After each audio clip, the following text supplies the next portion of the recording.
Welcome to the screencast New in Mountain Lion. In this screencast we're going to take a look at all the new features of OS X Mountain Lion. Because there are so many features, I'm not going to explain every feature in detail, but show you a lot of features in a very short amount of time. So sit back, relax and enjoy this screencast brought to you by FreeMac Software and macOS X Screencasts. OS X Mountain Lion comes with a feature named Single Sign-On for all your social networks. The most important one is Flickr, and Facebook will come later this year. Just tap on the icon and sign in with your name once, and you're signed in globally for all your apps on your system. Once signed into your Twitter account, just press the now familiar looking sharing button to change your Twitter profile or set the account picture in iChat, the app that is now known as Messages. The Messages app is also new and replaces the older iChat app.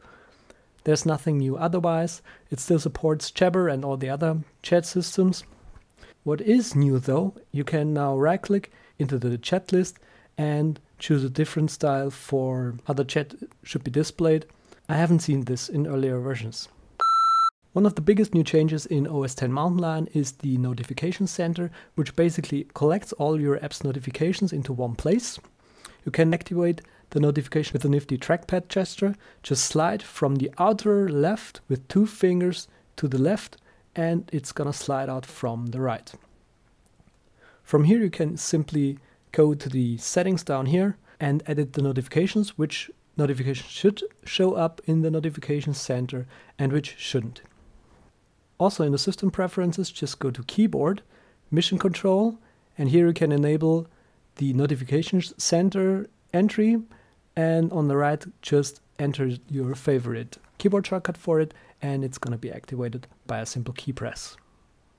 The Notification Center is always on. You can temporarily disable it with an option click on its menu bar icon, or if you go to the Notification Center itself, just slide down a bit and you're gonna see an entry to disable it temporarily, and it's gonna be deactivated for 24 hours and then reactivated automatically.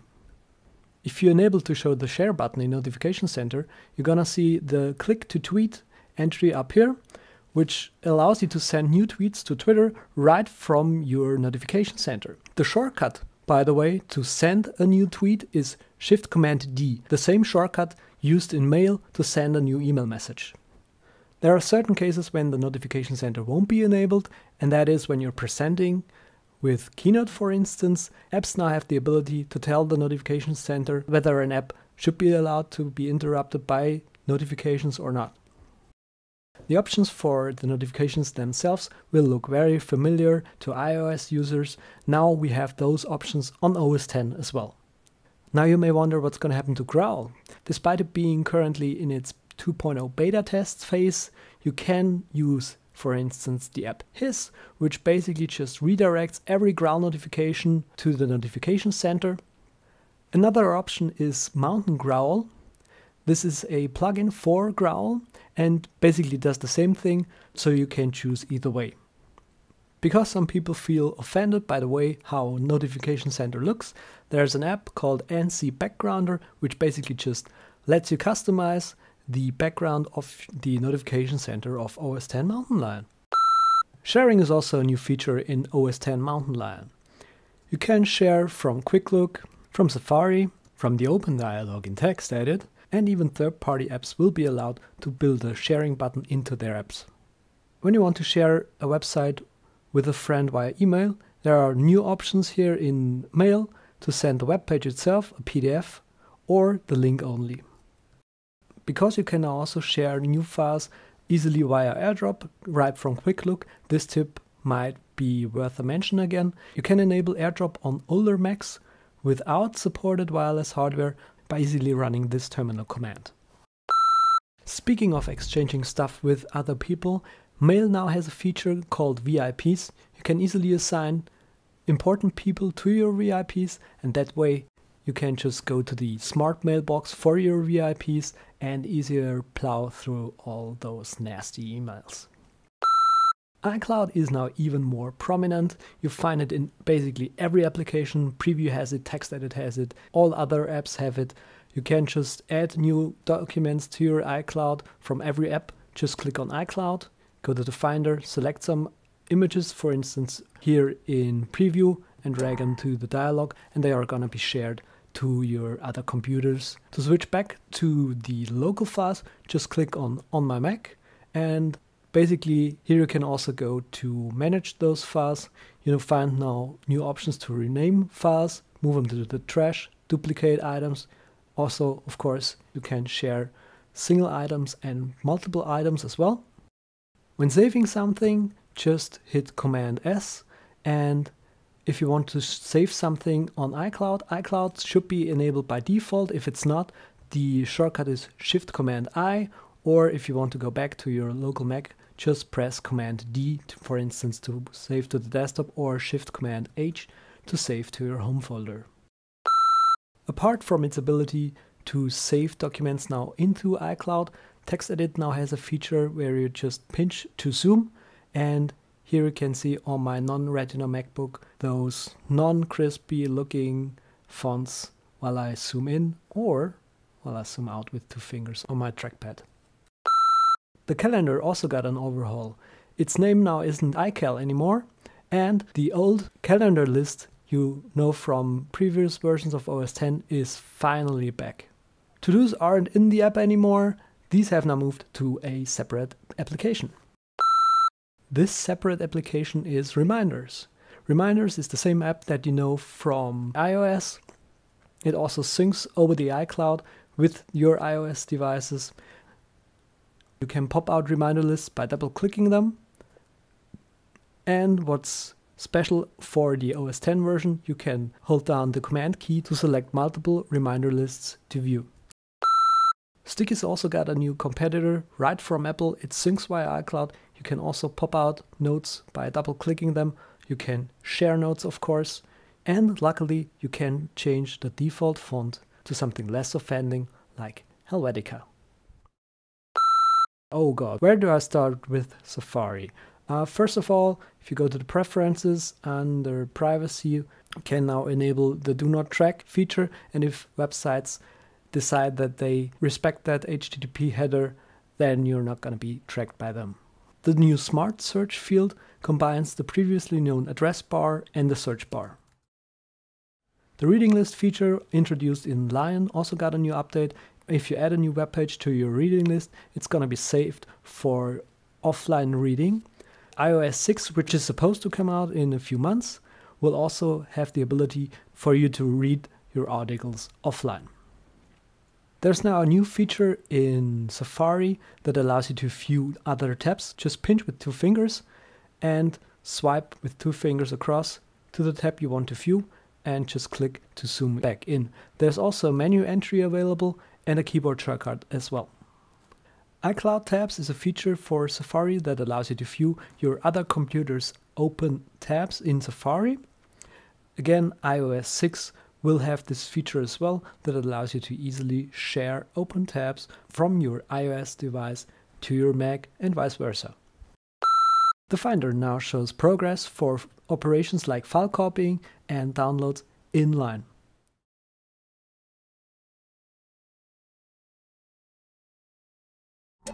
It is now easier than ever to encrypt a whole hard disk. Just right-click in the Finder and select Encrypt from the menu. Quick Look now also has its own gesture. Just single tap with 3 fingers on a file to activate Quick Look. One of the most favorite iOS apps is also available now on OS X. The Game Center now integrates with all your games and allows you to chat with friends and play with them online and to share your achievements. Also, the slightly dusted chess game now has Game Center integration. The Mac App Store is now the place where you go to install OS X updates as well as app updates. When you purchase an app on one Mac, you can enable to automatically download that app onto all of your other Macs as well through software update. Also, you get notifications when new updates are available. OS X Mountain Lion ships with a new security feature named Gatekeeper. This option allows you to decide whether you want to allow apps only from the Mac App Store, from identified developers, or from anywhere like it used to be in previous versions of OS X. Mind that there is a warning coming up when you choose anywhere, because this is much less secure than choosing Mac App Store and identified developers only. When you download a signed application from the internet, you get a warning dialog like it used to be before, but in the case when you download an app that isn't signed by a developer ID, you can simply force the app to still open by right-clicking or control-clicking and then choosing open. Time Machine now allows you to back up to multiple locations. The Launchpad also got a highly anticipated new feature. When you activate Launchpad, there's now a search box that is activated by default, and you can just type in the first couple new letters of an app to find it. Also note that you can just type all the capital letters in Launchpad as well as Spotlight to find it. Despite having a new cool look, it is now harder to remove icons from the dock inadvertently.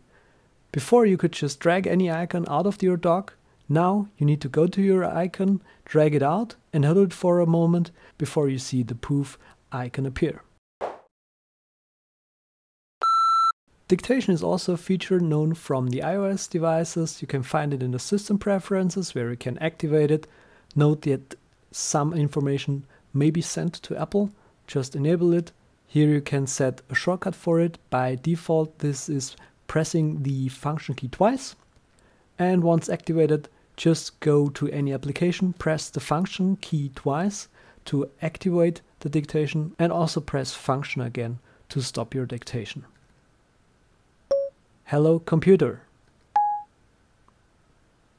If you're multilingual, you can obviously speak in multiple languages, but switching the dictation language is, well, let's just say it's not as easy. This is where Dictation Switcher comes into play. This is a menu bar application that allows you to switch to any other dictation language. There's also a lot of new stuff for people who are using the accessibility features of OS X. Under keyboard, for instance, where it says accessibility, you can now activate and deactivate to show the accessibility controls with a shortcut. When you press this shortcut, you bring up the accessibility options that allow you to enable and disable all of OS X's accessibility features. AirPlay mirroring is also a new feature known also from iOS, now also available on OS X, but unfortunately only for newer MacBook Pro and MacBook Air models that have a built-in H.264 video chip that is also built into the iPhone and the iPad that enables these devices to stream their screen in such a beautiful resolution to your Apple TV. Power Nap is also a new feature only available on newer devices, and the limitation here seems to be these MacBooks need to have a SSD drive built into them, otherwise the Power Nap feature that enables these computers to download and install updates while the computer is sleeping, and the computer can even do backups while it's sleeping. The H.264 video chip not only powers AirPlay mirroring, but also the high-performance H.264 encoding in QuickTime 10. This makes encoding video files in QuickTime even faster, but again is limited to newer model computers.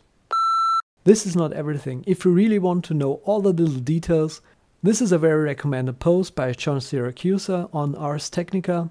It is long too, so just save this page to your reading list for later, and then you can safely read this article.